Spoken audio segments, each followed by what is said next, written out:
Amados, nós temos um problema sério na nossa vida que se chama sugestão. Muitas vezes, deixa eu tirar isso aqui, que isso aqui me sufoca, falo demais. Muitas vezes, as pessoas sugerem certas coisas nas nossas vidas. E muitas vezes nós nos autossugerimos algumas coisas. Nesse versículo não é diferente. Uma mulher buscava algo que ela necessitava. Eu tenho certeza que todos que estão aqui estão porque necessitam de algo, vieram buscar alguma coisa, ou então vieram para adorar. Algum motivo estão aqui. Essa mulher, ela tinha um motivo. A filha dela estava endemoniada. E ela foi até Jesus para buscar a solução do problema. Quantas vezes nós não estamos em busca da solução dos nossos problemas? Sim ou não? Quem quer resolver os seus problemas? Todos. Essa mulher também. Só que ela chega em Jesus e Jesus não lhe responde nada. Na cabeça daquela mulher deve ter passado 1 milhão de coisas. 1 milhão de situações, 1 milhão de autossugestões que o próprio cérebro faz. Tá vendo? Você não é digna. Tá vendo? Você não contribuiu, vamos falar assim, porque nós acabamos de passar pela contribuição. Tá vendo? Você não jejuou, você não obedeceu. Isso são autossugestões, autocríticas que você faz. E ainda para ajudar, tem as pessoas que estão encarregadas de tacar areia, não é assim? Aqui no caso, os discípulos. Os discípulos olharam para Jesus e falaram: essa mulher está atormentando nós. Manda ela embora. Manda ela sair daqui.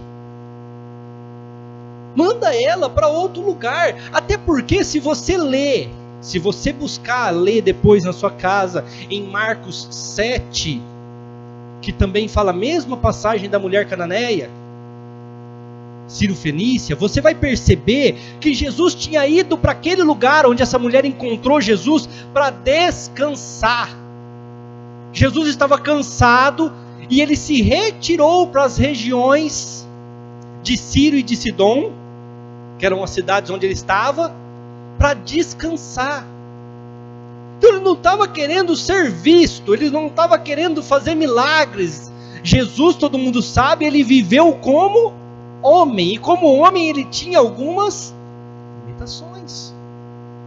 Então ele está ali naquele lugar para descanso, ele está ali naquele lugar para ficar tranquilo. Agora, uma coisa interessante, as cidades de Ciro e de Sidom eram cidades de pessoas gentias, ou seja, pessoas não judeus. E outra coisa que eu quero até ler com vocês, para a gente conseguir entender a passagem certinha. Vou ler o 21 e o 22. Partiu Jesus dali para as partes de Tiro e de Sidom. E eis que uma mulher, o quê? Cananeia. Quem é uma mulher cananeia, irmãos? Por que está essa palavra ali? Por que o autor, ou seja, Mateus, ele foi minucioso, criterioso em falar assim: a mulher era cananeia. Por quê? Os cananeus são pessoas amaldiçoadas, sim ou não? Alguém lembra? Muitas vezes nós não conhecemos a história das coisas. Aí a gente fica assim: por que Deus não me abençoa? É por causa disso, é por causa daquilo. Isso é autossugestão, é você que está pensando. Aí vem os que tacam a terra, né? É porque você não fez isso, é porque você não fez aquilo. Irmãos, essa mulher era cananeia. Quando Noé desceu da arca, ele desceu com os seus 3 filhos e com as suas 3 noras, Sem, Cã e Jafé. Ele se embriagou, bebeu todas, e ele ficou nu, ele se despiu. E naquela época, no Antigo Testamento, era vergonhoso para um homem e uma mulher ficar nu. Era uma vergonha. Hoje ainda é, né? Mas hoje está mais liberado, né?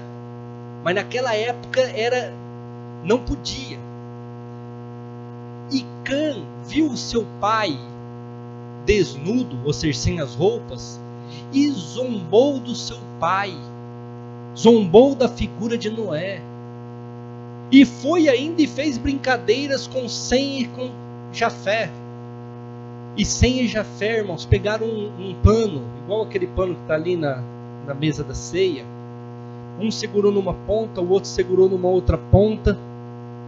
Vamos falar que aqui está o Noé peladão. Eu estou aqui com o pano, o meu irmão ali que é o Jafé, eu sou o Sem, ele é o Jafé, com o pano. E eles afastaram-se, sem olhar para o pai, e envolveram o pai no pano. De tão vergonhoso que era aquela situação. Mas aí o pai ficou são. Aquela bebedice, aquele porre passou, o pai ficou são. E quando ele ficou sabendo da história, ele amaldiçoou os cananitas, que é o povo de Cã, o cananeu. Então ele falou assim: você, por ter zombado da figura paterna, é por isso que eu sempre falo, teu pai pode ter errado, tua mãe pode ter errado, mas o primeiro mandamento da Bíblia, primeiro mandamento, irmão, vocês podem ler a Bíblia, primeiro mandamento da Bíblia, com promessa, porque tem vários mandamentos, mas tem um mandamento que é com promessa. Ele fala: honra teu pai e tua mãe, e tudo te irá bem. Quando Noé volta daquele porre, quando Noé volta daquela situação, ele fala para Cã: porque você zombaste de mim e brincaste da minha nudez, você vai servir o seu filho, o seu irmão, Sem. Você vai trabalhar para Sem. Você vai ser amaldiçoado na terra. Você vai viver nas regiões tal. Então ele vai para aquela área, e acredite-se que dali sai a escravidão, sai as dificuldades que existem nessa área. Não se sabe se é verdade, mas se você ler a Bíblia você vai ver uma passagem desta lá. E os cananeus, eles são amaldiçoados. Então por que os judeus falaram para Jesus assim, ó, manda ela embora? Não era por mal. É porque eles não têm contato nenhum com pessoas gentias, principalmente se a pessoa for cananeia. Amados, nós podemos ver aqui que essa história tinha tudo para fracassar, sim ou não? Ela vai até Jesus. Jesus não estava naquele momento querendo realizar um milagre. Ele não estava naquele momento querendo fazer alguma coisa para alguém. Ele estava ali como um descanso. E eu acho que eu posso dar esse exemplo. Vocês, quando vocês estão no sábado e domingo, vocês não gostam de falar de trabalho, sim ou não? Ou tem alguém aqui que gosta de ficar falando, de ficar fazendo conta, quem faz conta? Não. Sábado e domingo você quer descansar. Você não quer falar de trabalho. Jesus estava nas terras de Tiro e de Sidom justamente para isso. Ele buscou uma terra gentia, porque os gentios não falam com os judeus. Se você ler João 3, você vai ver a mulher samaritana que fala claramente para ele: como você, sendo judeu, fala comigo que sou samaritana? Nós não conversamos. Então ele foi para lá para um descanso, para um dia sabático, vamos falar assim, para ficar tranquilo. Então, essa história tinha tudo para dar errado, irmãos. Tinha tudo para ter um final infeliz. Mas essa mulher, ela não se atentou que ela era cananeia. Essa mulher não se atentou que ela era gentia. Essa mulher não se atentou da localidade onde ela estava, que era Tiro e Sidom. Ela falou assim: se ele pode fazer alguma coisa, eu vou até ele. Se ele pode fazer alguma coisa, eu vou buscar. Ou seja, se eu quero uma mudança na minha vida, eu vou fazer algo para isso. A Simone, na abertura do culto, ela falou: tem que tirar a pedra. E eu não vou tirar a pedra para vocês. Tirem a pedra e eu ressuscito os mortos. Tem que tirar a pedra. Eu não vou fazer isso por vocês. Irmãos, tem coisa na nossa vida que depende de mim, depende de você fazer para a coisa dar certo. Se você não fizer, vai passar o tempo, vai passar os anos e você vai continuar do mesmo jeito, da mesma forma. Muitas vezes o que acontece com o ser humano, irmãos, é que ele tem um plano B. Ele tem uma forma de resolver aquilo. Esse é o problema das pessoas. Tinha uma história que conta que havia um maquinista que sempre sonhou em ser um funcionário público.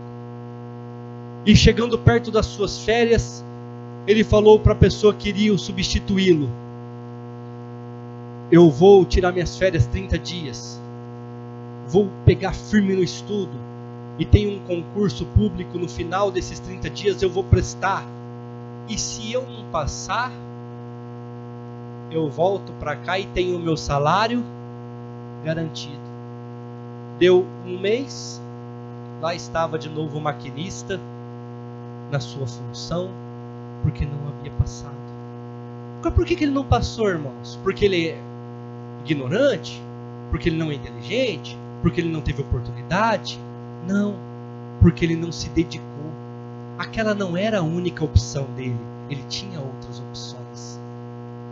Tem uma história, irmãos, que vai falar o contrário agora. César da Itália, de Roma, sempre teve o sonho de conquistar a Inglaterra. E várias vezes ele tentou e não conseguiu. Diz a história que na última empreitada dele, ele pôs os soldados todos dentro do navio. E de madrugada, sem ninguém saber, ele encostou os barcos na Inglaterra, em terra. Hora que todos os soldados desceram, todos os suprimentos desceram, todas as armas de guerra desceram, ele falou para os principais generais dele: agora vai lá e coloca fogo nos barcos, incendeie todos os barcos. Aí foram lá, incendiaram os barcos. Aí ele fez uma reunião com o exército. Ele falou assim: agora nós estamos aqui na Inglaterra para vencer ou para morrer. Nós não temos escapatória. Ou nós vamos para cima e conquistamos essa cidade, ou nós vamos morrer aqui dentro, porque não tem como recuar, não tem como fugir, não tem plano B. Muitas vezes o que acontece conosco, irmãos, é que a gente sempre: eu creio em Jesus, mas se ele não fizer, eu vou no médico. Eu creio em Jesus, mas se ele não fizer, eu vou para cá. A pessoa só se apega em Cristo, irmãos, quando ela não tem mais aonde se apegar. A pessoa só se apega no Evangelho quando ela não tem condições. Quando as pessoas o plano de saúde que ela paga, as coisas que ela paga, não tem mais condições de ajudar. Esta mulher, irmãos, ela não tinha condição de nada, ela não tinha onde se apegar, ela não tinha nada, ela era cananeia, ela morava numa região gentia, e o pior, eu estou falando daquela época, eu estou falando de história, e eu acho que um pouco de inteligência dá para entender o que eu vou falar aqui. O pior, ela era mulher. As mulheres não tinham vez na sinagoga, as mulheres não podiam falar em público. Para vocês terem uma ideia do que eu estou falando, as mulheres vieram a votar há 100 anos, 100 e poucos anos, é isso, não é? 100 e pouco. Tem mulheres que nem votam ainda. Se você for nos países muçulmanos, elas nem votam ainda. Irmãos, ela tinha tudo para dar errado, tudo para ter um problema sério, só que ela não tinha nada que se apegar. Ou ela ia em Jesus e resolvia o problema, ou ela ia continuar com o problema. Eu quero ler para vocês uma frase que eu estava lendo e eu quis anotar aqui para falar para vocês. Fracasso só é maldição quando aceito como tal. Ou seja, você só é um fracassado quando você aceita ele como tal. Ele é uma maldição na sua vida se você aceitar ele. Poucos aprendem que o fracasso, na verdade, é um estado passageiro. Ele está falando assim, poucos aprendem que o fracasso, muitas vezes na vida de uma pessoa, ele é passageiro. Ele não é permanente. Raramente ele é pastor, mas eu fracassei. Porque você aceitou. Pastor, mas não tinha jeito. Porque você pôs para dentro. Você deixou as pessoas por sugestão, ou a sua mente por autossugestão, deixar aquilo entrar no seu coração. Pensou se essa mulher deixasse, irmãos? Ela tinha tudo para dar errado, essa mulher. Ela tinha tudo para dar errado. Eu não sei a sua situação. Às vezes você fica se autossugestão, se autossugerindo na sua mente. Ai, porque eu não faço isso, eu não sou abençoado. Porque eu não faço aquilo, eu não sou abençoado. Porque se eu fizesse isso, eu fizesse aquilo. E outras pessoas vêm em você e falam, é por causa disso, é por causa daquilo. E você aceita essa situação. Eu sempre digo e sempre repito, um ditado popular. As pessoas, quando elas colocam defeito, é que elas querem. Quem desdenha quer comprar. Quem desdenha quer comprar. Essa mulher tinha tudo para dar errado, irmãos. Essa mulher tinha tudo para não ir para frente. Era cananeia, versículo 22 aí, nós falamos. A filha dela estava miseravelmente endemoniada no final do versículo, ou seja, tinha demônios no meio da situação, tinha demônios no meio daquela história. Ela vinha, olha o jeito que ela vinha, 23.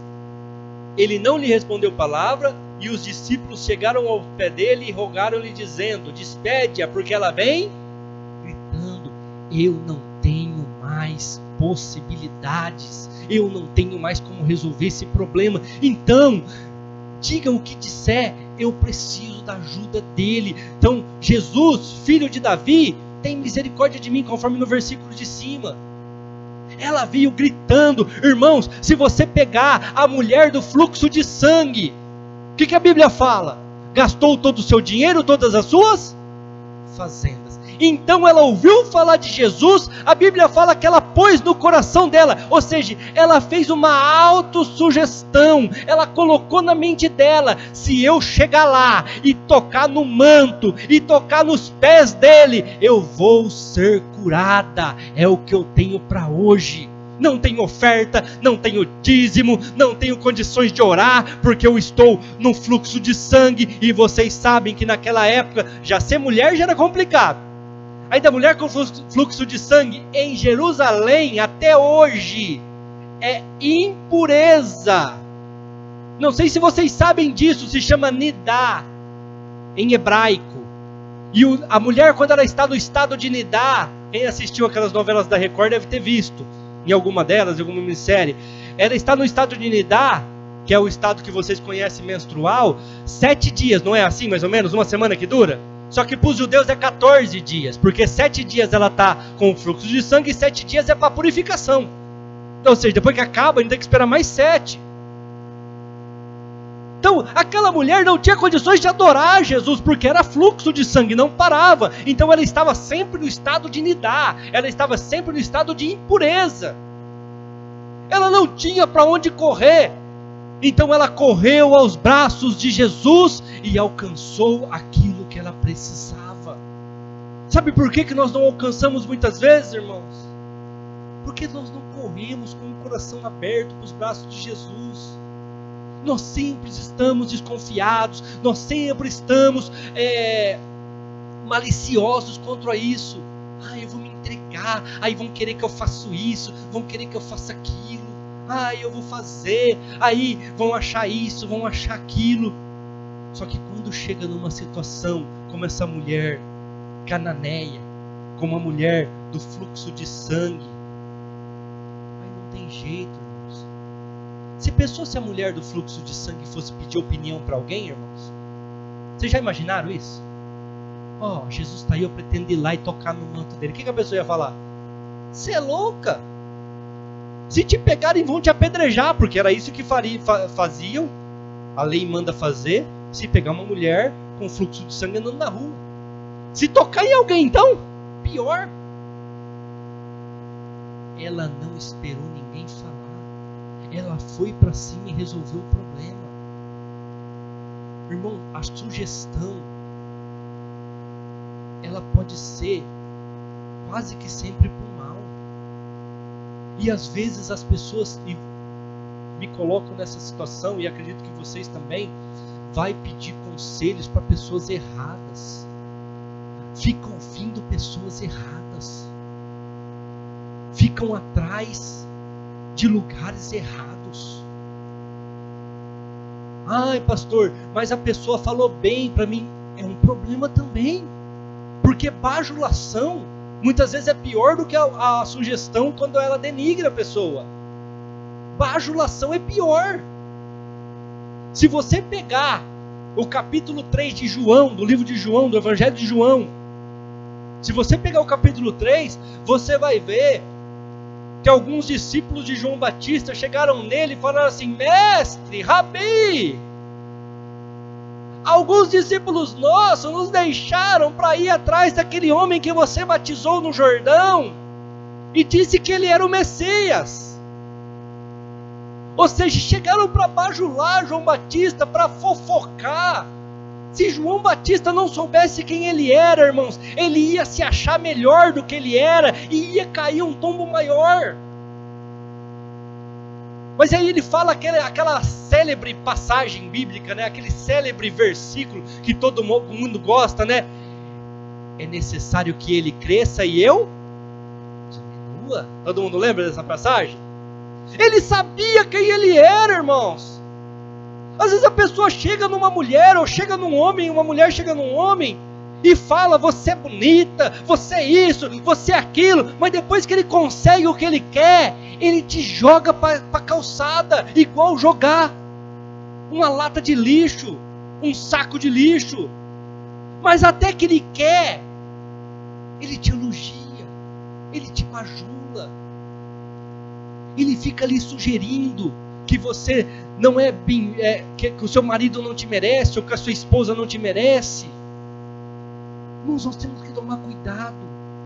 Aquela mulher tinha tudo para dar errado, mas ela não tinha para onde correr, ela não tinha o que fazer. Então ela foi aos pés de Jesus, não ouviu ninguém, não ficou se cobrando, não ficou deixando os outros chamar sua atenção. Ela estava determinada, irmãos. É como César: os navios estão em fogo, ou nós vencemos ou nós morremos. Nós não vamos sair daqui no meio termo. Nós não vamos sair daqui como pessoas que tiveram medo. Não tem mais navio para ir embora. Nós vamos ter que ir para cima e resolver o problema. Atitude. Ai, pastor, que bênção, né? Aí o que ela ouve de Jesus, irmãos? Versículo 24, é isso? Vai para nós. Ele respondeu e disse: eu não fui enviado senão as ovelhas perdidas da casa de Israel. Determinada, venceu o medo, venceu o preconceito, venceu todas as coisas, chegou diante de Cristo. Cristo não havia respondido nada, as pessoas sugeriram que ele mandasse ela embora, mas ela ficou ali. E a hora que Jesus responde, ele fala assim: eu não posso te ajudar, porque eu fui enviado às ovelhas de Israel. O que isso mostra, irmãos? Primeira coisa que nós temos que aprender com esse versículo aqui, e eu quero que vocês saiam daqui entendendo isso: existem prioridades a serem cumpridas, sim ou não? Qual que era a prioridade de Jesus? Está ali naquele versículo: pregar para o povo de Israel, sim ou não? Não é isso que está lá? Tem que ir lá, eu fui enviado para eles, para pregar as ovelhas perdidas de Israel. Existem prioridades. Primeira coisa, existem prioridades e você precisa aprender isso claramente. Segunda coisa que esse versículo nos ensina e você tem que sair daqui aprendendo: obediência. Obediência. Ele obedeceu aquilo que foi mandado. Ele obedeceu aquilo que o Pai declarou para ele. E terceira situação que nós aprendemos nesse versículo, irmãos. Terceira situação: somos limitados, sim ou não? Jesus está falando assim: eu não consigo abraçar o mundo, Eu fui enviado para as ovelhas do meu pai. Mas era Jesus, pastor. Mas ele fala muito claro: enquanto eu estou aqui na terra, eu sou homem. Sim ou não? Sim ou não? Eu sou homem. E se eu sou homem, eu tenho limitações. Você tem limitação. Eu tenho limitação. Nós temos limitações. Ela ouve de Jesus. A única palavra que ele proferiu para ela foi assim: olha, vou parafrasear esse versículo para vocês. Eu tenho um dever. Eu tenho que obedecer o Pai que me enviou. E eu sou limitado, ou seja, eu não consigo aqui na terra fazer tudo que tem que ser feito. Eu sou homem. Eu sou falho. Sabe por que Jesus veio na terra, irmãos e irmãs? Sabe por quê? Para saber o que você está passando nesse momento, nesse exato momento. Nesse exato momento. O que você está vivendo na sua casa, na sua vida financeira, no seu trabalho, na sua vida emocional, nos seus relacionamentos. A pressão que você está vivendo nesse exato momento, Jesus sabe porque Ele veio aqui na terra e viveu como você. Foi só por isso que Ele veio aqui na terra. Para saber o que eu e você estamos passando. Ele sabe a tua limitação porque Ele era limitado. Ele sabe que muitas coisas você não consegue resolver porque Ele também não conseguiu. Amados, quando Jesus falou aquilo para aquela mulher, Ele não estava dizendo que Ele não ia fazer um milagre, mas Ele estava querendo fazer com que aquela mulher exercitasse a fé.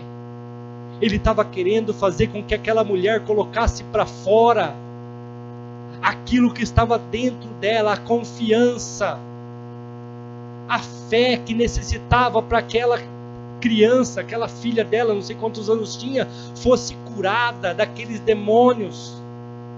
Muitas vezes Deus permite certas situações na sua vida, não é para o teu mal, mas Ele quer que você cresça. O fracasso só é maldição quando aceito como tal, mas quando você pega o fracasso e fala: o que eu aprendi com isso? Isso aqui é temporário, isso aqui é passageiro. Você vai vencer, você vai prevalecer. E aí, para dar a marretada final naquela mulher, para dar o golpe final naquela mulher, Jesus fala: então chegou ela e adorou, dizendo: Senhor, me ajuda. Próximo.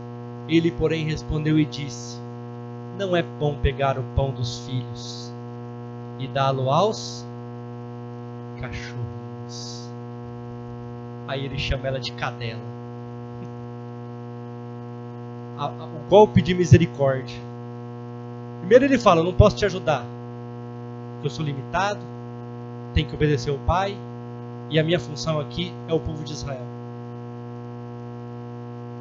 Aí ela fala mesmo assim: mas você pode me ajudar, socorre-me. Aí ele dá o golpe de misericórdia. Não dá para pegar o pão dos filhos e deitá-lo aos cachorrinhos. Por que Jesus falou isso, pastor? Porque os judeus apelidaram os povos que viviam em Tiro e Sidom, os povos cananeus, de cachorros. Eles apelidaram. Então, quando Jesus falou isso, ele estava fazendo uma referência àquilo que os judeus já falavam. Ele estava falando algo que os judeus já diziam. Por que Jesus usou o mesmo termo, irmãos? Porque Jesus queria saber até onde ia. Jesus queria saber o que aquela mulher ia fazer com aquela informação. Jesus queria saber como é que seria a atitude dela. Irmãos, muitas vezes Deus está permitindo certas situações nas suas vidas, porque Ele quer saber qual que é a tua atitude na hora do problema. Ele quer saber a tua atitude na hora da dificuldade. Ele quer saber a tua atitude quando as coisas estão tudo dando errado, quando tudo está adverso, então Ele permite certas situações para te pôr à prova, para ver se você vai passar no teste, sim ou não. Quando Deus quer construir grandes homens, grandes mulheres, pessoas para fazer a diferença no mundo, na sociedade, na cidade onde Ele mora, Ele prepara situações para desafiar, situações para testar, e Ele quer ver a tua resposta diante disso. Ele quer saber como que você vai se portar diante disso. Ele quer saber qual que é a tua atitude diante da tua esposa, diante dos teus filhos, diante dos teus funcionários, diante daqueles que estão observando você de fora. E muitas vezes a nossa resposta é negativa. Muitas vezes a nossa resposta é uma resposta traumática, uma resposta nervosa, histérica. Jesus estava testando aquela mulher nos limites dela. Jesus estava colocando tudo aquilo, toda a história daquela mulher à prova. Às vezes Deus permite certas situações no seu casamento, e a Bíblia é clara: a mulher sábia edifica a casa, a louca destrói com as mãos. Ele está permitindo aquele fracasso, não é uma coisa permanente, mas é temporário. Mas muitas pessoas já falam: meu casamento fracassou, minha empresa fracassou, minha vida financeira fracassou, já não posso mais sonhar, já não posso mais acreditar. Não é assim. Essa pandemia, eu preguei aqui domingo passado, essa pandemia Jesus está querendo usar para ver a fé das pessoas. Não tem fé para ir na igreja adorar meu nome lá e ouvir a palavra, que nem eu preguei a semana passada, a palavra que traz vida. Não tem fé para isso, mas precisa ir trabalhar na segunda-feira, sim ou não? Precisa ganhar o dinheiro. Fé para a igreja não tem, mas sair para trabalhar, ônibus lotado, pastor, mas eu estou de quarentena. Irmãos, brasileiro não faz isso não. Você vai lá, bate lá nas lojas lá do centro, a pessoa vem, abre, parece que está vendendo droga, irmãos. Vem correndo, abre a portinha, o que você quer? Quero isso, né? Tó. Resolve. O brasileiro é assim, é poucos os que estão aí cumprindo quarentena certinha. Só que para vir na igreja não pode. Nossa, pelo amor de Deus. Irmão, Jesus quer saber qual é a tua resposta. Jesus está olhando o jeito que você trata o seu cônjuge. Jesus está olhando o jeito que você trata os seus filhos. Jesus está olhando o jeito que você trata os seus negócios. Jesus está olhando o jeito que você faz as coisas diante da sociedade. Jesus, Ele permite certas situações, Ele quer ver qual é a tua resposta. Ele quer ver o que você vai fazer. Ele vira para aquela mulher e fala assim: não é bom pegar o pão e dar para os cachorros. Não é bom pegar o pão dos filhos e dar para os cachorrinhos. Ele faz um teste com aquela mulher e Ele quer ver a fé dela. Se faz um negócio desse no século 21 hoje com uma pessoa, pode ser qualquer outra igreja, eu não sei qual seria a resposta. Tá me chamando de cadela, vou te processar, tô indo agora. Só porque eu sou cananeia, né? Você está fazendo isso, né? É discriminação, é preconceito. Estão aí soltando aquele vídeo daquele homem que foi baleado na frente dos filhos, tal. Eu sou totalmente contra também. Mas o cara desobedeceu. O cara não agiu conforme o policial mandou ele agir. O cara fez tudo errado. Aí, mas ele era negro. E o policial era branco. O cara fez tudo errado. Tudo errado. É consequência dos atos dele. Irmãos, cuidado com a resposta que você vai dar na hora da adversidade. Cuidado com a resposta que você vai dar na hora da dificuldade. Cuidado com a resposta que você vai dar na hora do problema. Aí ela responde para ele. Ela disse: sim, Senhor. É verdade, sou cananeia. É verdade, sou amaldiçoada. É verdade, moro na cidade de Tiro e de Sidom e são cidades gentias. É verdade. É verdade que eu não sou judia e não mereço nada que o Senhor fizer para mim. É verdade que o Senhor é judeu e tem que falar com os judeus. É verdade que o Senhor não precisa fazer nada para mim. É verdade. É verdade. Mas até os cachorrinhos comem das migalhas que caem da mesa dos seus senhores. Oh, glória. Oh, glória. É verdade. Irmão, sabe o que tem que ser a nossa oração a partir de hoje? É verdade, Senhor, que o meu casamento é uma porcaria. É verdade, Senhor, que eu não faço isso, eu não faço aquilo. É verdade, Senhor, que eu ainda tomo minhas piritas. É verdade, Senhor, que eu ainda faço sexo fora do casamento. É verdade, Senhor, isso e aquilo. É verdade, Senhor, mas eu preciso da tua ajuda. Socorre-me. É verdade, Senhor. É verdade que eu tenho a língua impura. É verdade que eu ainda vejo prostituição e homossexualidade. É verdade que eu ainda vejo pornografia no celular. É verdade que eu ainda vejo e estou nos grupos de coisas erradas no celular de WhatsApp. É verdade. Me ajuda, Senhor. Socorre-me, Senhor. É verdade. Sim, Senhor, é verdade, tudo isso aí. Sou uma cadela. Sou tida como uma cadela. Sofro preconceito. Sou cananeia, amaldiçoada. Sou mulher. Mas eu preciso do teu socorro. E não saio daqui sem ser abençoado. E não saio daqui sem alcançar a minha bênção. E não saio daqui sem receber aquilo que eu vim buscar. Porque eu não tenho outra saída. Eu não tenho plano B na minha vida. É verdade, Senhor. Amados, muitas vezes não alcançamos as coisas porque nós não temos um objetivo definido na nossa vida. Não buscamos aquilo com determinação e ousadia. E aceitamos. O grupo de louvor já pode ir lá, viu? Eu esqueço de falar. E aceitamos tudo quanto é tipo de sugestão que as pessoas jogam na nossa casa. Aceitamos tudo aquilo que o povo derrama na nossa vida. Eu quero ler um poema para vocês. Depois nós vamos orar. Estou lendo um livrinho pequenininho. Na hora que chegou em casa eu fiquei até com medo. Deixa eu ver as páginas aqui. Essa parte do livro fala sobre... Deixa eu pegar aqui certinho para posicionar vocês. Fracasso. Tem um poema que fala assim: não é vitória, não é a vitória afinal, mas a briga que faz um vitorioso.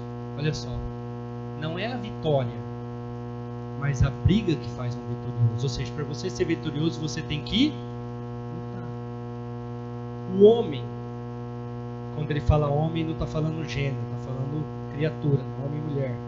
O homem que, encurralado na parede, permanece de pé e recebe os golpes do destino de cabeça erguida, sangrando, machucado, pálido, é o homem que no fim vencerá, pois ele não tem medo de fracassar. Aquela mulher recebeu uma negativa, sugestões negativas. Ela tinha todo tipo de autossugestão negativa. Ela era cananeia, amaldiçoada. Ela era sírio-fenícia, povo gentil. Irmãos, aquela mulher era o retrato do fracasso. Aquela mulher era o retrato do fracasso. Ela aguentou tudo de pé, sim ou não? Não xingou, não foi embora, não deixou Jesus ali sozinho. Ela ficou de pé levando as pancadas, os preconceitos. Ela estava encurralada, irmãos. levando porrada de tudo quanto é lado, não tinha ninguém ao favor dela. Mas ela ficou de pé. Ela ficou ali recebendo aquelas porradas, recebendo aquelas dificuldades, mas acreditando e confiando. Não é a vitória. Não é a vitória. É a luta que faz o vitorioso. Você só vai perder a tua batalha, irmãos, irmãs, se você desistir. Você só vai perder a sua luta se você parar de lutar. Você só vai deixar de ser um vitorioso se você não acreditar. O teste do homem e mulher, é a luta que ele trava, a fibra que ele mostra diariamente, a maneira como ele se mantém de pé e enfrenta os numerosos salavancos e golpes do destino. Um covarde pode sorrir quando não há nada a temer, porque ele tem um plano B, ele tem onde correr. É covarde. Por que César mandou queimar os navios? Não vai ter covarde. Ou luta ou morre. Nós vamos sair daqui ou mortos ou vitoriosos. O covarde, ele sorri quando não há nada a temer, quando nada impede o seu progresso. Mas é preciso ser homem, é preciso ser mulher para se levantar e aplaudir quando outros brilham. Às vezes, muito isso acontece, né? Por que o dele está dando certo e o meu não? Por que ele vai para frente e eu não? Ele faz isso, faz aquilo, eu faço isso, faz aquilo e não dá certo. Não é tua hora, não é o teu momento. Jesus não quis fazer aquele milagre na hora.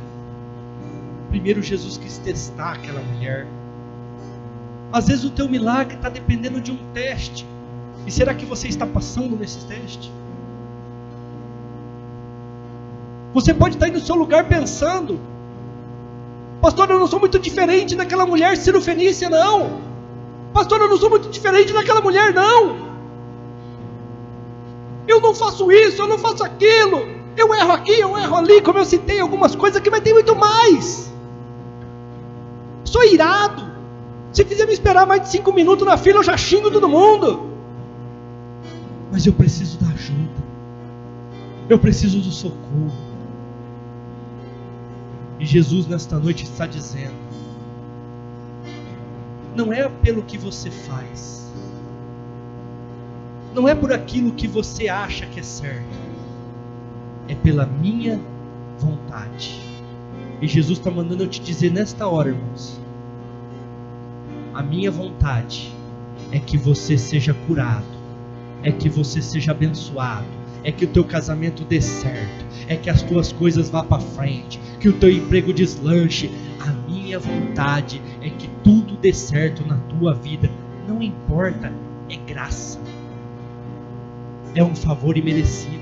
Pastor, mas você acabou de falar que ele era limitado, mas ele morreu e ao terceiro dia ele ressuscitou, e hoje ele pode todas as coisas. Ele pode fazer o que você quiser, o que você imaginar. Não deixe sugestões negativas, ou então a tua autossugestão negativa, fazer você parar, porque ele tem muitas coisas na sua vida. Amém? Se coloque de pé, vamos orar. Eu não sei o que você veio buscar, eu não sei qual é a tua necessidade, também não conheço os seus erros, aquilo que pode te limitar, mas eu acho que ficou bem claro aqui com a mulher cananeia, que não importa a tua situação, não importa o que você fez ou o que você faz, é importante que você se arrependa e deixe de fazer, mas Ele quer te abençoar. Feche os seus olhos. Senhor meu, Provérbios capítulo 18, verso de número 21. A morte e a vida estão no poder da língua, e aquele que ama comerá do seu fruto. A morte e a vida está no poder da sua língua. Como você tem respondido na hora das dificuldades? Como tem sido as palavras que saem da tua boca na hora do nervoso? Como tem sido as suas orações hipócritas? Ou orações sinceras? Como você tem respondido àqueles que te alfinetam, aqueles que muitas vezes Deus usa como professor na tua vida? Como você tem respondido? Será que você respondeu igual aquela mulher? Sim, Senhor, é verdade. O nosso apelido aqui é cachorro. Sou cananeia. Mas eu preciso da tua ajuda. Você tem respondido com fé? Com esperança? Pastor, mas você não sabe o que eu estou passando. Irmão, se eu contar o que eu passei, você vai chorar junto comigo. Mas sempre esperando algo melhor. Sempre esperando algo acontecer. Nunca aceitando o fracasso. Nunca aceitando as dificuldades. E na minha opinião, na minha posição, pior ainda, porque as pessoas ainda me julgam. As pessoas ainda me julgam. Por eu ser pastor, por eu ser um líder espiritual. Família julga. Só que como você vai responder? Se você responder com fé, se você responder com esperança, se você responder com autoridade, se você responder da maneira correta como o Senhor espera, você vai alcançar aquilo que você veio buscar. Se você entendeu essa palavra nesta noite, mudar a sua oração essa madrugada, antes de você dormir, e começar a memorizar, em vez da tua autossugestão, muitas vezes você mesmo se denegrindo, você mesmo se achando incapaz, ou então parar de ouvir sugestões, ou seja, aquilo que pessoas dizem de você, e você começar a orar, e você começar a falar: pastor, oh Deus, essa é minha realidade é essa, mas eu preciso, socorre-me. As coisas vão começar a dar certo. Já voltou ali? Ainda não. Amados, quando você sabe responder, Deus resolve os teus problemas. Marcos 7, Evangelho de Marcos, capítulo 7, verso de número 29. Olha o que diz: na tua palavra tem vida e tem morte. Ela respondeu com fé. Ela respondeu com confissão. Ela respondeu como tinha que responder. É a mesma história, só que Marcos conta de uma forma diferente. Jesus olhou para ela e disse-lhe: por essa palavra, vai. Sua filha está, o demônio já saiu da sua filha. Por essa palavra, ou seja, pelo jeito que você se colocou na hora da dificuldade, pelo jeito que você colocou na hora da pressão, na hora dos problemas, pela tua resposta, pelo que saiu da tua boca, pelo que o teu coração está cheio, pode ir, a sua filha está curada. Deus está falando aqui nesta noite, dependendo da tua resposta, dependendo do que você falar, dependendo da tua atitude, pode ir, o teu emprego está garantido, pode ir, o teu aumento está garantido, pode ir, a tua vida financeira vai ser transformada, pode ir, a doença vai ser curada, pode ir, o teu casamento vai ser restaurado, pode ir, tudo vai dar certo, você vai vencer pela tua palavra, porque você alcançou, em nome de Jesus. Oh, glória a Deus, aleluia, aleluia. Igreja, pelo amor de Deus, entende uma coisa: o teu milagre não depende dos outros, o teu milagre não depende da aprovação de ninguém. O teu milagre não depende da sugestão dos outros, se eles acham que você merece ou não, se eles acham você bonito ou feio. O teu milagre não depende dos problemas que você passa. O teu milagre não depende das adversidades. O teu milagre depende exclusivamente de você. Pela tua palavra. Foi isso que Jesus falou, sim ou não? Pela tua palavra. Pode ir. Tua filha está curada. Pelas tuas respostas, os milagres acontecem. Pela tua forma de agir, as coisas acontecem.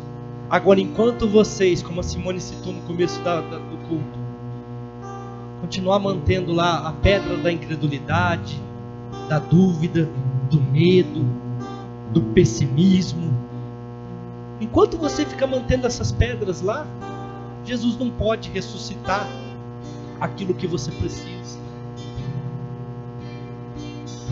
Irmãos, enquanto muitas pessoas estão com medo, outros estão vencendo. Até quarta-feira aqui nós demos glória a Deus, porque uma irmã está abrindo uma loja.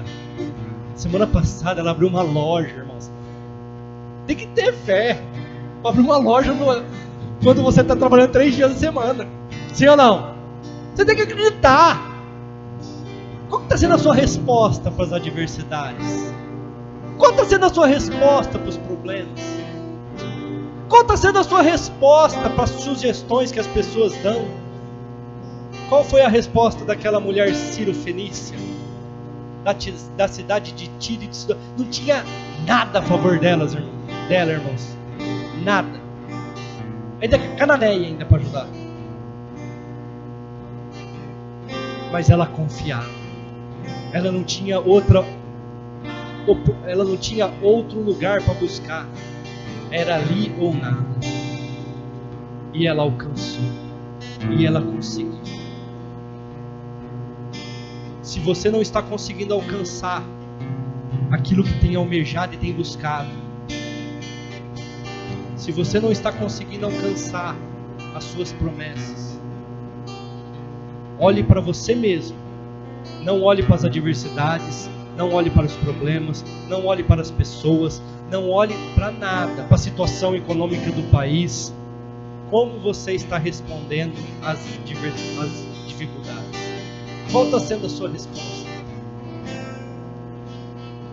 E pelas tuas palavras, Provérbios 18, 21, pode ter vida, pode ter morte.